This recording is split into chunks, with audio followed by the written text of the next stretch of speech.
In this video, we will discuss adding pressure networks to different views. If you'd like to follow along with this video, please open the file Adding Pressure Networks to Different Views.dwg located in the training folder as discussed in the Working with this Dataset video. Civil 3D provides ways to add pressure networks to the different views such as profile and cross-section views. Let's first look at the profile view.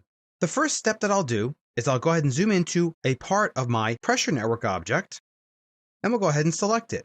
There are a few ways that you can add the parts to your profile. You'll notice right in the ribbon, you can actually select the Draw Parts and Profile, or you can also right-click and you can select the Draw Parts and Profile View option down below here. When you do that, notice how it prompts you to select the profile view. So I'll go ahead and select my profile view for this main line, and there's the pressure network. If you want to add more than one, you can select more than one object.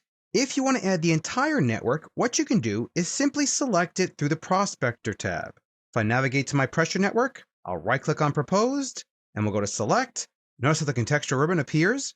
We'll go ahead and click on Draw Parts and Profile View, and then we'll go ahead and simply select our profile view, and there are all the different parts of the pressure network added to the profile view.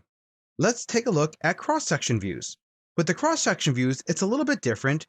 You first select one of the sample lines or one of the cross-section views themselves. And you'll notice there's an option to sample more sources. This is very similar to adding a corridor section or a surface model into a cross-section view.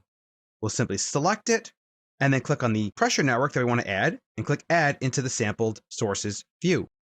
Click OK. And as you can see, those objects will be added right to the cross-section view. Any changes to the pressure network objects, they will automatically update in the profile view as well as the cross-section view.